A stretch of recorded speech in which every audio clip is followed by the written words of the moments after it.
it was just me. But anyone else not feel the exact atmosphere, tension, and ambience, like, change? Right at the end of this episode when you see Danny go to, like, a different dimension along with freaking, like, space-time being, like, fast-forwarded into the future with Dandy. Now, I want to say, I brought up an interesting theory last anime review. I pretty much talked about how all these episodic adventures are Dandy dying, but it's linked to different dimensions, and eventually we'll see connecting the dots. With this episode, with the ending part of this episode, it goes to prove I might be a little bit correct with my theory. I don't know if I still am, but it kind of concretes the fact a little bit better with how we get to see Dandy see his own golden statue in the distance. That was shocking. So, either what is happening, then he went into the future, okay? That's pretty much what we got the concept of at the ending of this episode. He went into the future, broke space and time, landed somewhere very far in the future, and he sees a statue of himself. Okay, so, why does he see a statue of himself? Now, there's many possible conclusions and theories I could pop up with. But for one thing, it goes to the fact that Danny's a lot more important than we were led to believe. I mean, Danny seems to have a very mysterious past, okay? Now, for one thing, did anyone else expect him to surf as good as he did last episode? He said he was a surfer, and usually when Danny says something, he's lying, but he wasn't lying. And then he says that his backstory is he's a really good driver and racer, even though his driving skills were abysmal in this episode where he blows his own self up. He still managed to beat and get into first place in an actual pro racing championship. So what I'm getting at is, Danny may be a lot smarter, or something is going on in the background, like, especially with, like, you know, dimension travels or something. I don't know. I'm very confused about the entire aspect, but I feel like Space Dandy will eventually lead to a very plot twist, an interesting turn of events that will shock majority of all of us. So anyways, let's get on to the actual episodic review of Space Dandy. Now, this episode had a very interesting, weird twist, comedy. The comedy and heart-touching feels wasn't as great as previous episodes, but it did enough to keep me entertained. This episode mostly focused on the intense action and just wacky racing. I mean, what was that cartoon in the old past? I think it aired in the 1990s. It was called Wacky Racers, I think it was called. It kind of reminded me of that, getting to see all these different racers and stuff just doing all sorts of bizarre crap, like the freaking spaceship boot. What the hell is that, okay? I'm not even gonna... Wow, the actual voice actor to that space boot, the girl, okay?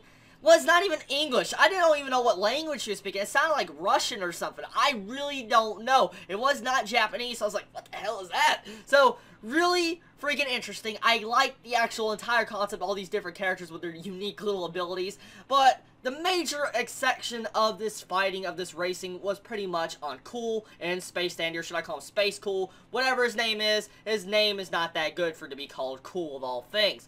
But I felt like the entire, I guess, rivalry between these two in this episode was pretty funny, okay? So, we got Meow, okay? And who would be best to be able to verse Meow as a rival than a freaking talking mouse? I mean, who is better yet to fight freaking QT than a female robot that is high-tech quality, making fun of QT and literally crapping all over his software? And let's not get into the fact of freaking Space Dandy and Cool. So, pretty much, we got a good set of characters right here that are about to go against each other in this race, which was a really good build-up. It was kind of, you know, standard and obvious of comedy gags. We would see, you know, the opposite of each other. But I really liked the way it panned out. It was really cool, especially when you get to see the mouse just freaking put, like, dynamite underneath Space Dandy's Aloha Oi, like, racing car.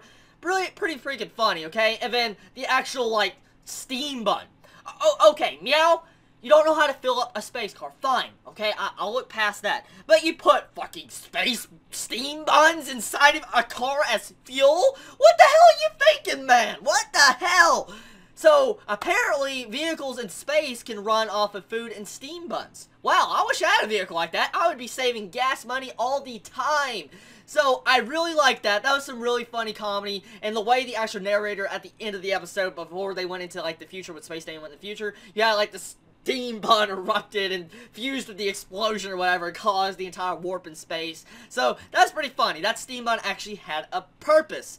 Now, I also don't know if it was just me, but I got Yaoi vibes in this. I really did. I don't know if anyone else did, but Cool's character, when he got stuck inside of that barn, space barn, and he says, is this love? And when you see a heart pop up, I was like, what? I was like, what? Cool, man. You're supposed to be a badass racer, not a yaoi. It just new. So, I was shocked with that. I was like, oh my god, no. Get him off the screen! But then, we don't see him no more, pretty much, and we get to see epic freaking race to the maximum speed of awesome freaking animation. And speaking of racing, let's talk about Danny. I've neglected to talk about Danny about this episode. For one thing, Danny's entire section of him not having the best vehicle to race in, but turns around and manages to use a creative way of eliminating the competition while going super top speed, Mach speed, whatever you want to call it, when he goes freaking 7 miles dimension per hour. I don't know what the hell to call it, but when he's blowing his own damn self up with his own bombs and other people's bombs, and you just see him ripping other vehicles in half while he's going super speed, is fucking hilarious. I'm not gonna joke with that. That was freaking awesome, okay? For one, I've seen racing anime where they blow up the competition, okay? But I have never seen someone blow their own damn self up to get into first place and actually win. What the hell? So, really? I like it. This episode was enjoyable. It was a really good episode. It had the crazy wackiness that Space Dandy usually has, and it got into some intense moments at the end that linked towards maybe future possibilities and Furies. So all around, good episode of Space Dandy. It looks like we're finally going to probably be getting into another, I guess, if my theory is proved correct, another dimension of Space Dandy that will feature him doing other sorts of antics. So I feel like next episode is going to be just as good because we're going to some form of scrapyard on a planet. So can't wait to see that one. I wonder how that's going to be. Now, tell me your thoughts on this entire episode. Did you enjoy it? Did you hate it? And, oh yeah, I failed to mention one aspect. The actual flipping off of Space Dandy. He flipped cool off with his middle finger.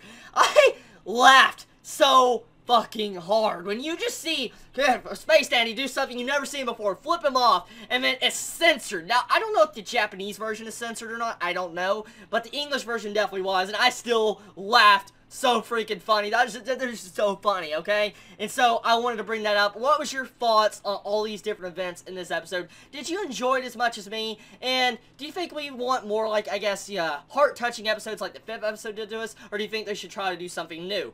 Well, anyways, what do you think about my Fury? You all have a wonderful day or not, wherever you live. Please stay safe. Chibi out.